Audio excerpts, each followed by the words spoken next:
Bíblias agora para a mensagem desta noite, na mesma carta aos Hebreus, no capítulo 2. Hebreus capítulo 2, os versículos 14 a 18. Hebreus capítulo 2, versículos 14 a 18.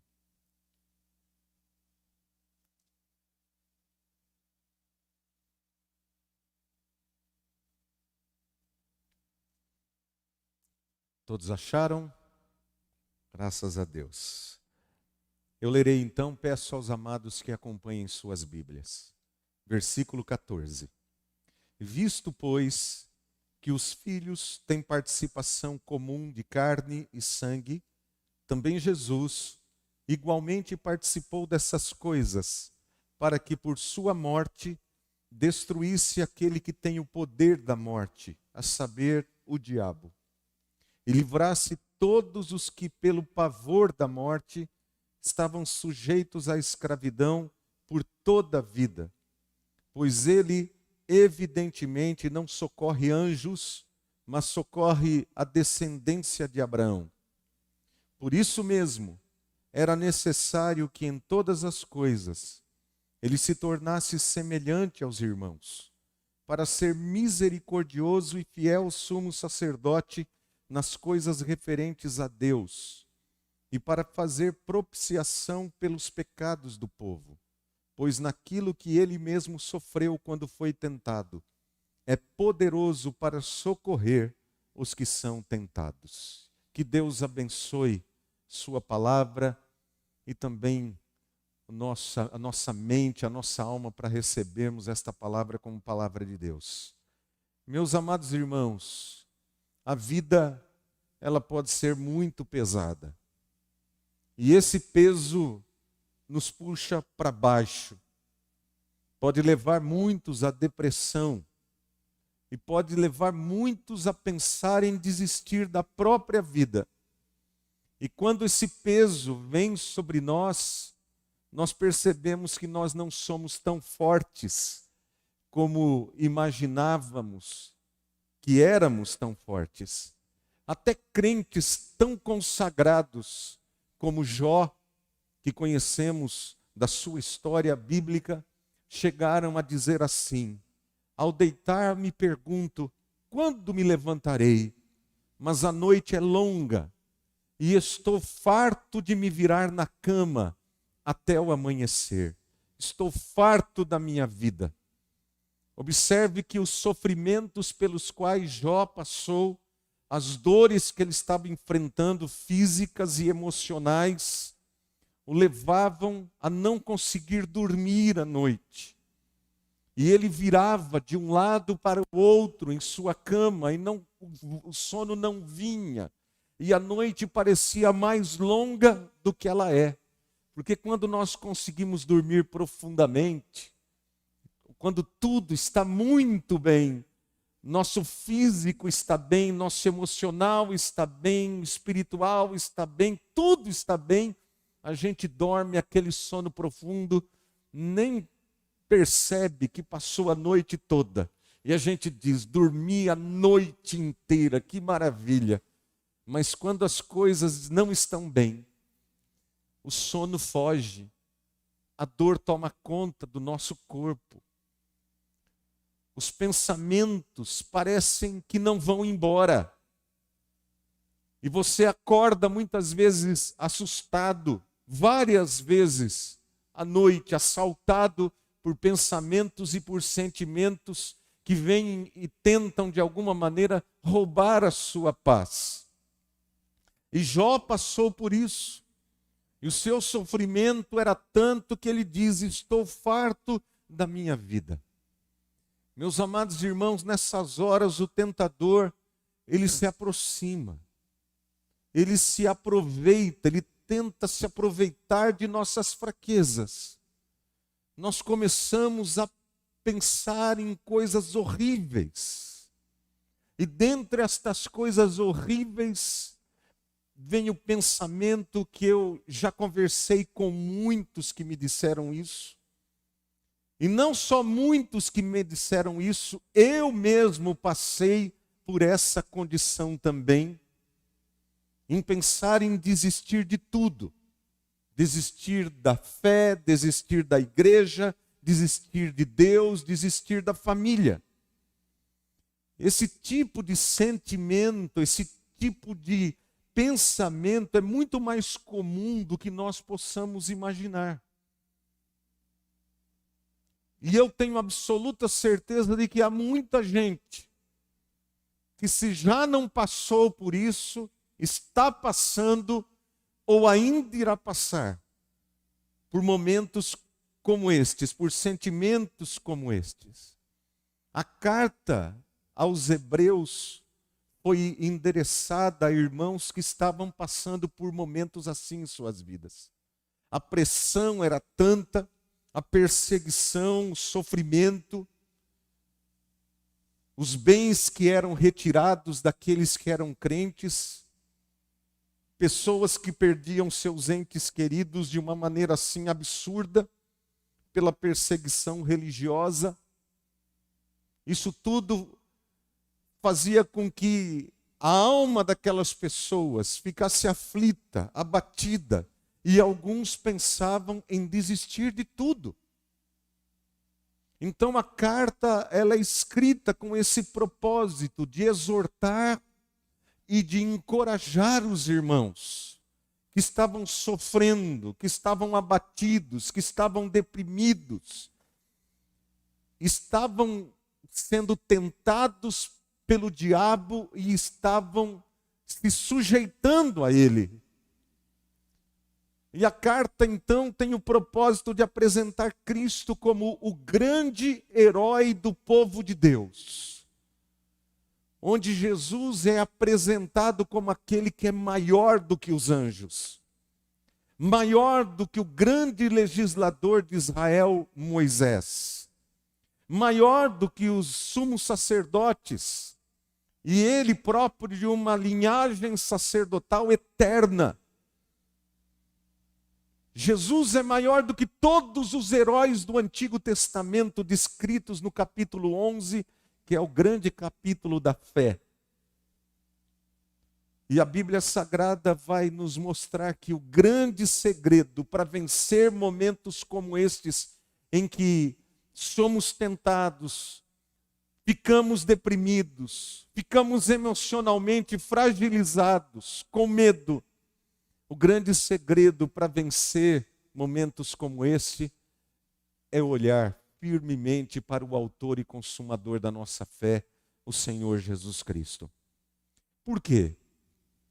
Porque Jesus, meus amados irmãos, ele veio a esse mundo com o propósito de restaurar a humanidade que se perdeu em Adão.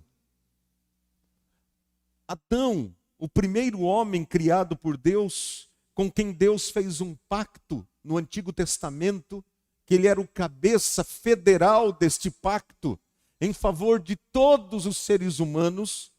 Adão mergulhou toda a humanidade no pecado e na morte, por causa do pecado que ele cometeu, quebrando a aliança feita com Deus.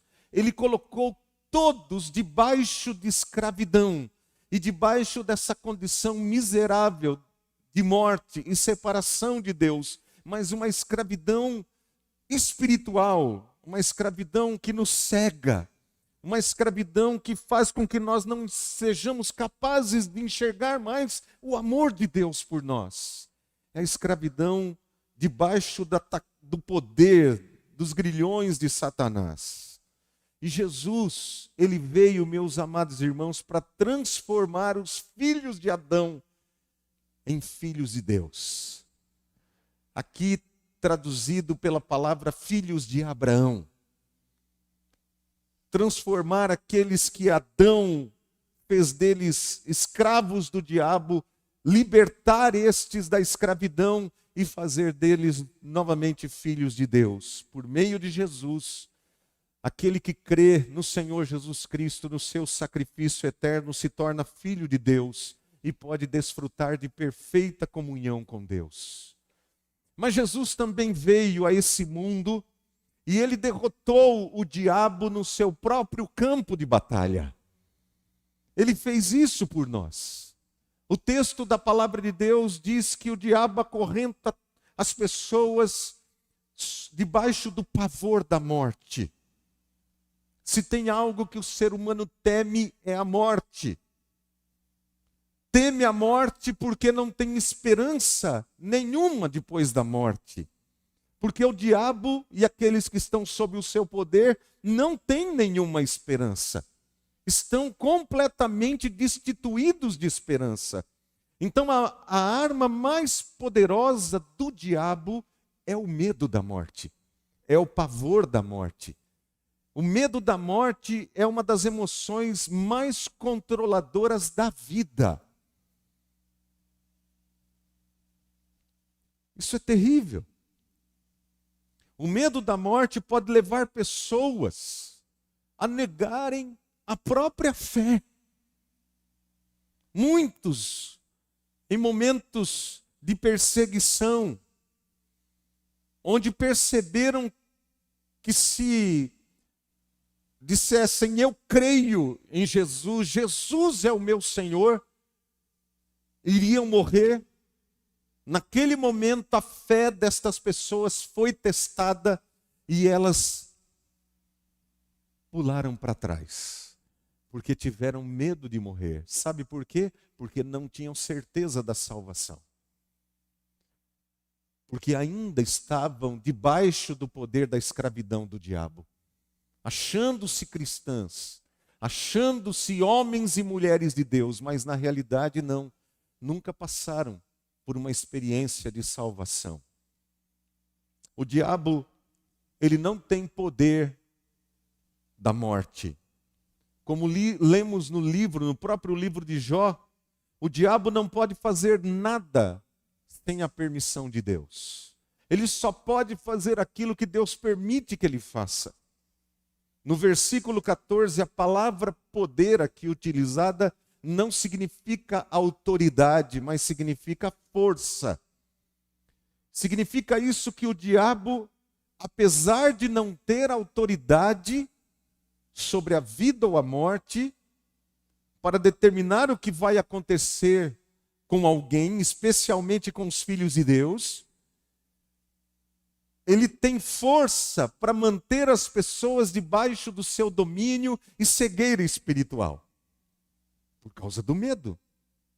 E é o medo que alimenta essa força do diabo. Meus amados irmãos, durante esse período que nós estamos passando, há milhares e milhares de pessoas no mundo inteiro cheias de medo, sem esperança nenhuma. E isso dá força ao mal. Nós não imaginamos como isso dá força ao mal.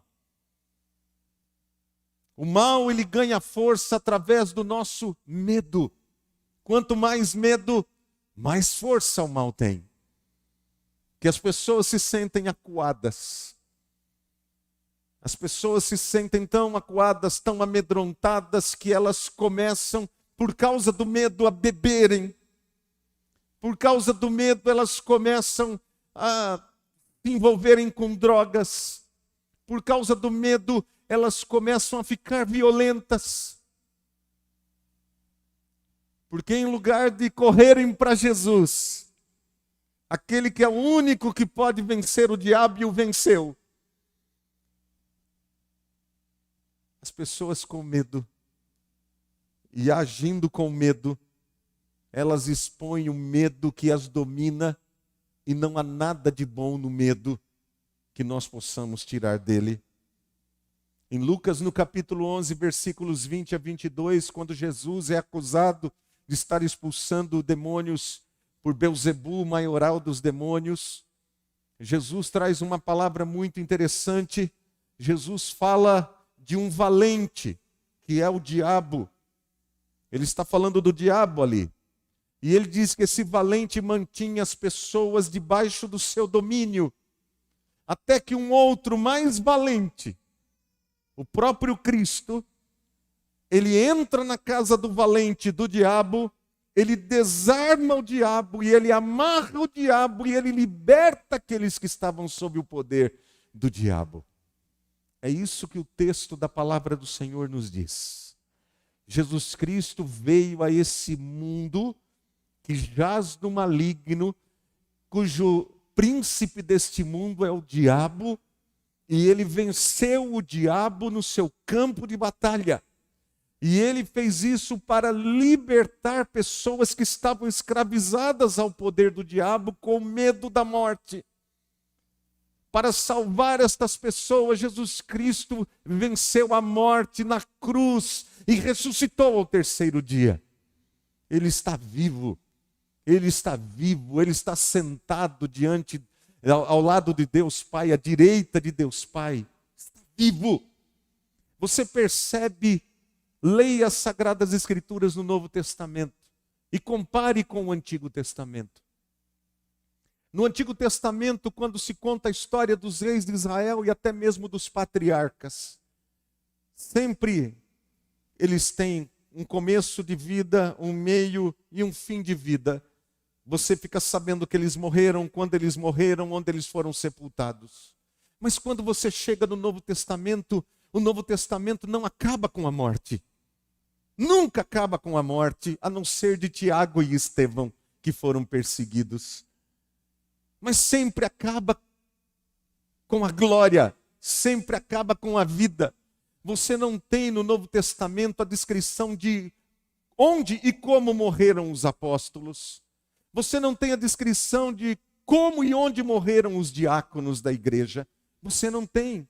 E mesmo aqueles que morreram nos dias do Senhor Jesus Cristo, que foram trazidos até Ele, como o filho da viúva de Naim, como a filhinha de Jairo e como o próprio Lázaro, Jesus Cristo os ressuscitou. Sabe por quê? Porque o Novo Testamento, ele aponta para Cristo e para a vida que há em Cristo, aquele que venceu a morte, e não para a própria morte.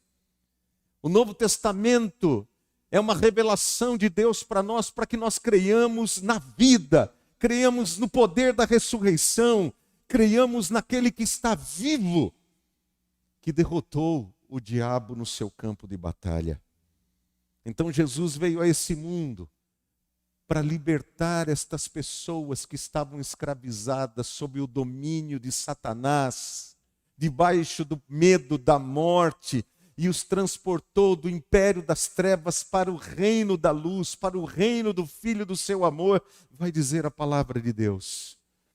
E isso acontece no momento em que nós cremos, não é no momento em que nós morremos, mas no momento em que cremos no Senhor Jesus Cristo, porque diz a palavra que aquele que crê em Jesus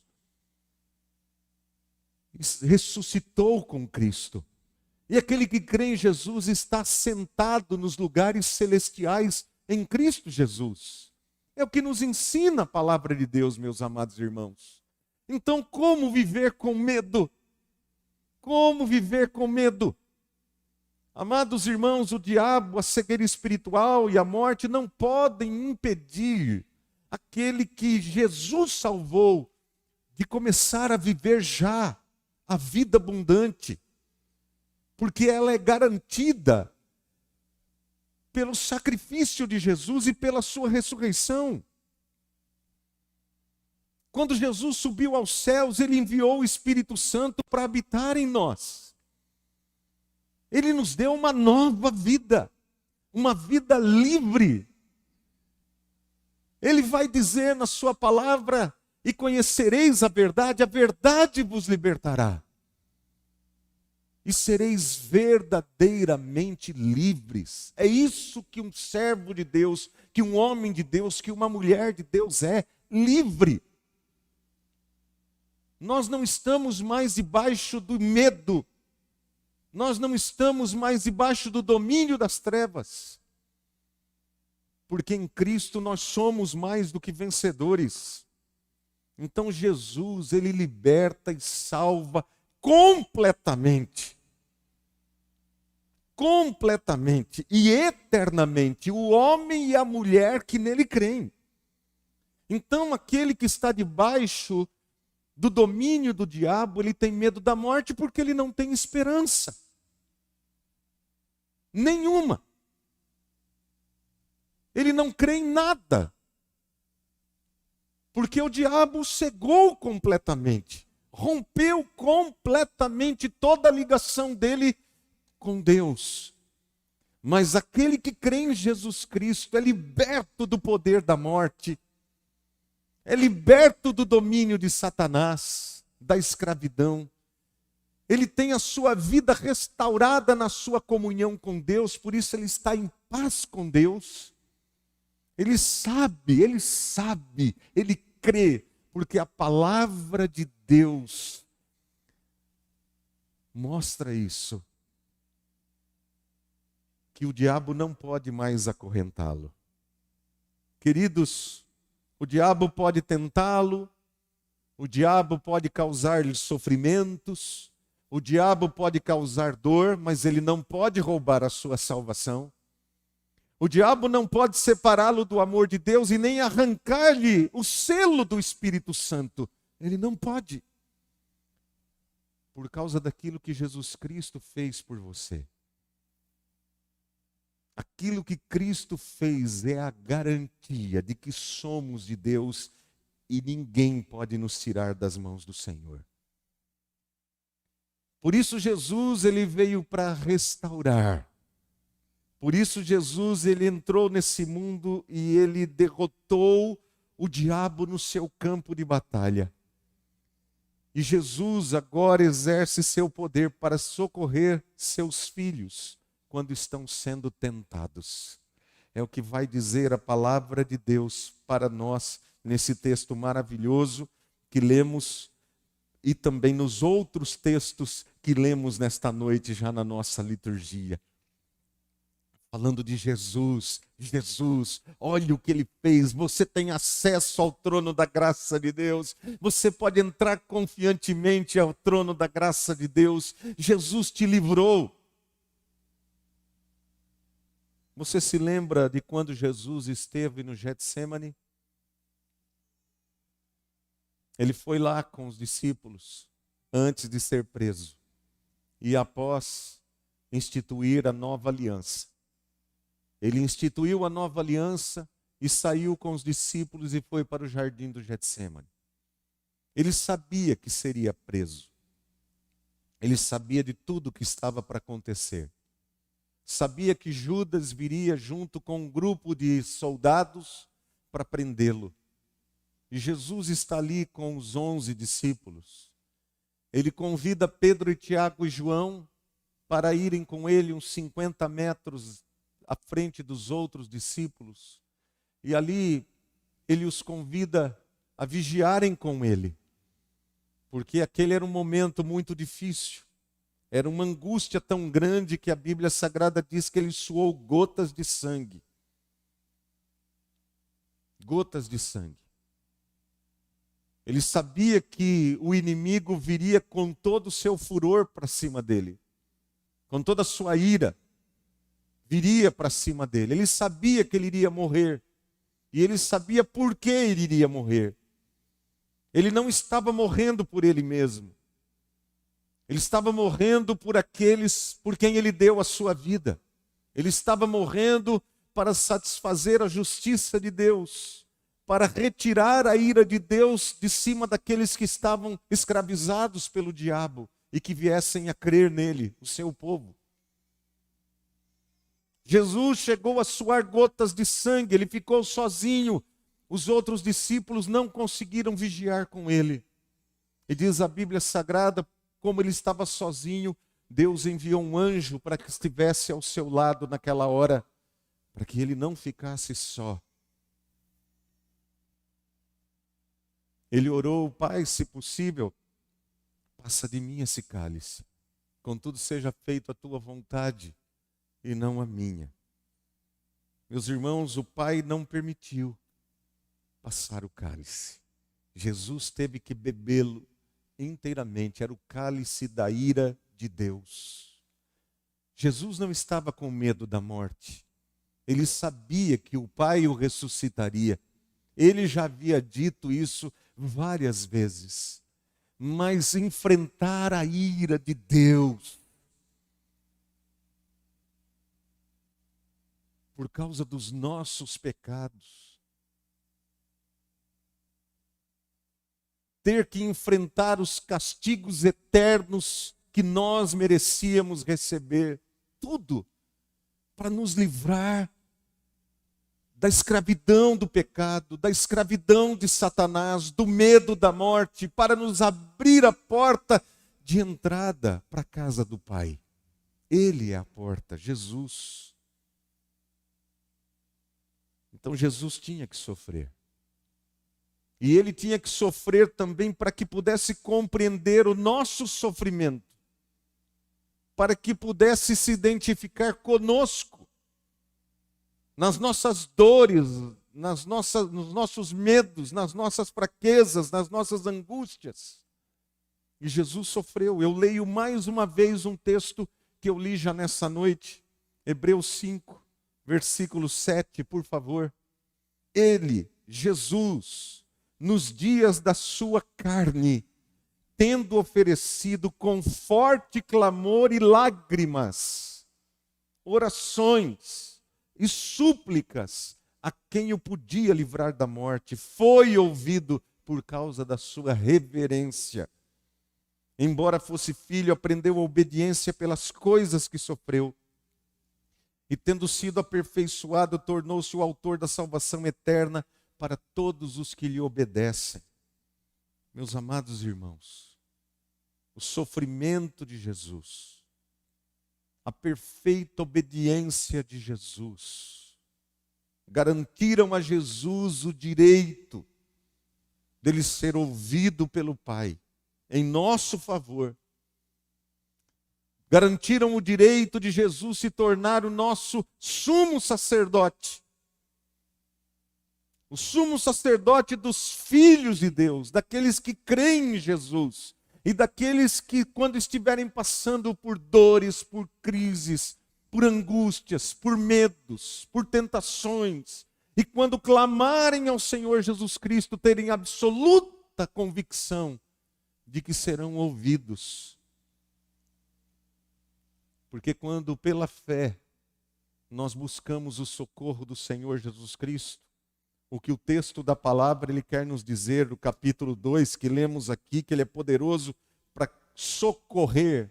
A palavra aqui dá a ideia de correr, como um médico que corre, vendo um paciente caído, ele corre para salvar aquele paciente que está ali para morrer. Jesus vem correndo ao nosso encontro quando nós clamamos a Ele, e Ele vem para nos socorrer, para nos ajudar. E queridos, a força que Jesus experimentou lá no Getsêmani,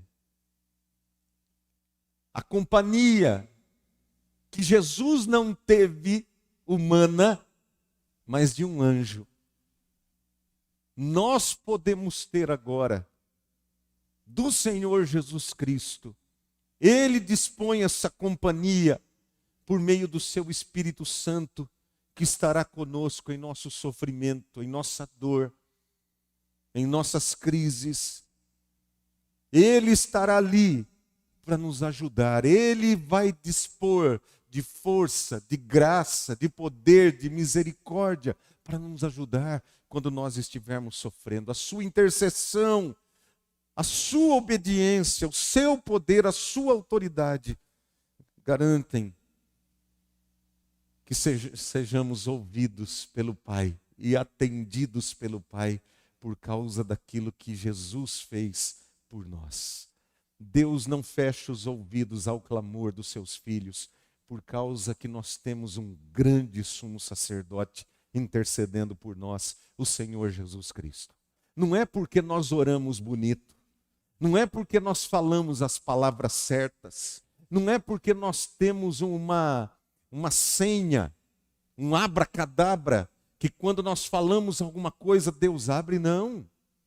Não pense que Deus vai ouvir a sua oração porque você é um bom filho, porque você é obediente, porque você fez tudo direitinho, porque você vem à igreja, porque você dá os seus dízimos, porque você é isso e você é aquilo. Não. Deus ouve, a garantia que Deus ouve a nossa oração e nos atende é o seu Filho Jesus Cristo. É por causa dele que Deus nos atende, de tudo que ele fez por nós. E se nós não crermos nisso, meus amados irmãos, não poderemos ser atendidos. Não é à toa que a Bíblia Sagrada diz a oração da fé. É a oração da fé que salva. Fé em quê? Eu tenho muita fé. Fé em quê? Fé em você mesmo? Fé nas suas palavras? Fé em quê?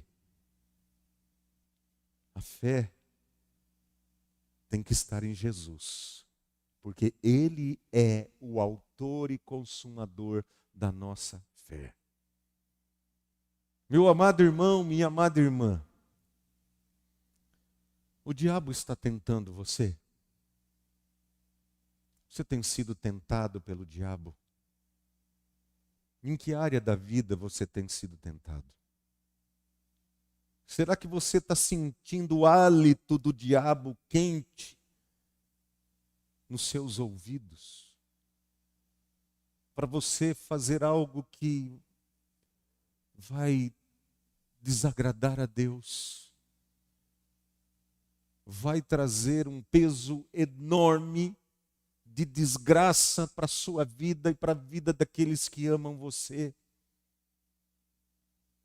Será que você está sentindo o bafo quente do diabo nos seus ouvidos, dizendo para você desistir de tudo, dizendo para você que você sempre será um fracassado, dizendo para você que não adianta você crer em Jesus Cristo, que olha o que acontece. Eu me lembro de certa vez, conversando com um irmão querido aqui da igreja, ele contava a história de uma pessoa que trabalhava com ele, e eu fui visitar esta pessoa. Essa pessoa veio algumas vezes aqui na igreja. E essa pessoa era muito atormentada pelo inimigo, muito atormentada. E eu fui visitar esse rapaz e a família dele.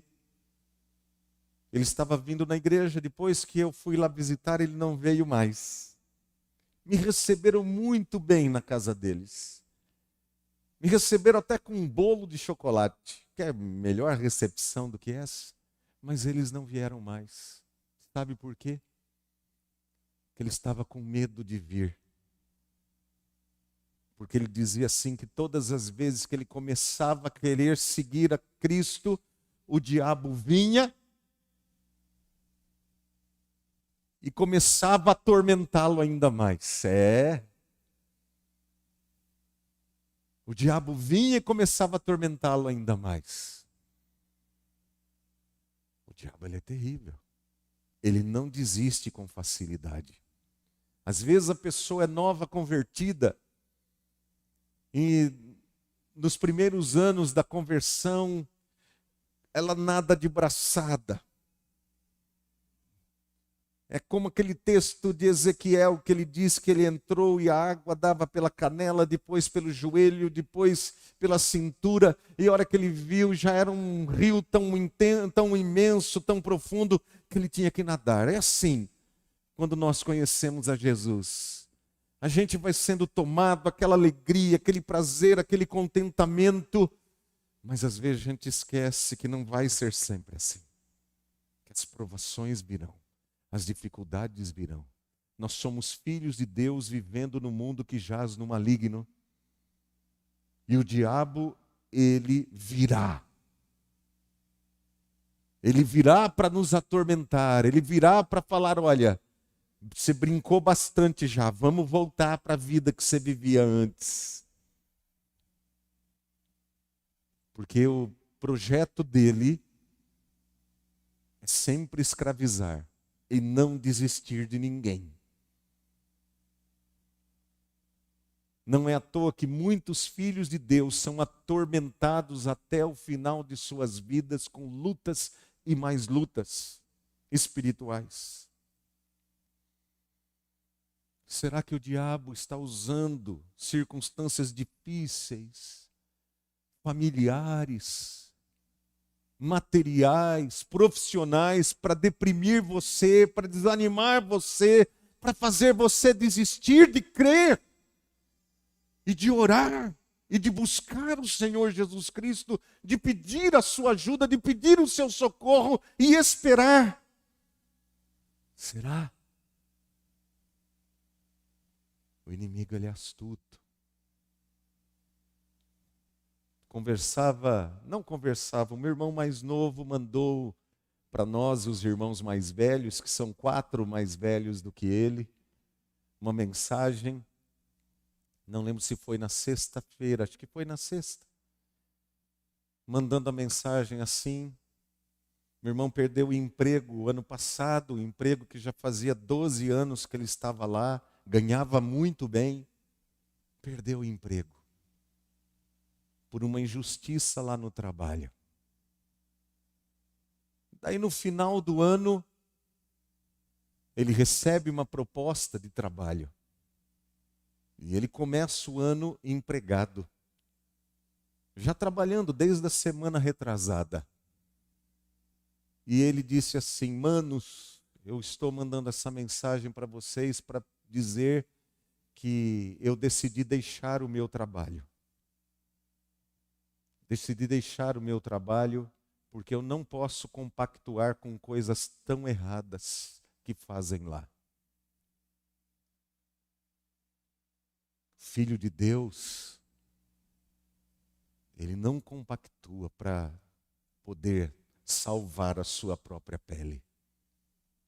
Ele fala: se precisar deixar, eu deixo. O que eu não deixo é a minha fé. O que eu não deixo é o meu Deus. De jeito algum. E eu tenho absoluta convicção de que Deus vai me sustentar. Ele falou: eu vou trabalhar de motoboy, vou trabalhar de outra coisa, posso ganhar menos, pode ser o que for, mas eu não vou vender a minha alma em troca de dinheiro, em troca das coisas. Eu sou um filho de Deus. Louvado seja Deus. Louvado seja Deus. O diabo, ele é terrível. Meu amado, coloque os seus olhos em Cristo. Ele veio para restaurar a sua posição como filho. Veio para restaurar, ele derrotou o diabo e ele nos libertou. E ele está atento ao seu pedido de socorro.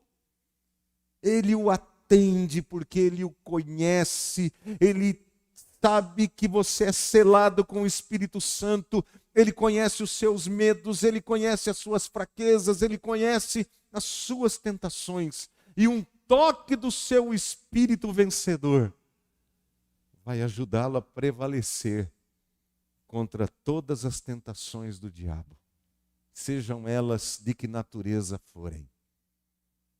Apenas um toque do Espírito Santo de Deus. Feche os seus olhos, por favor.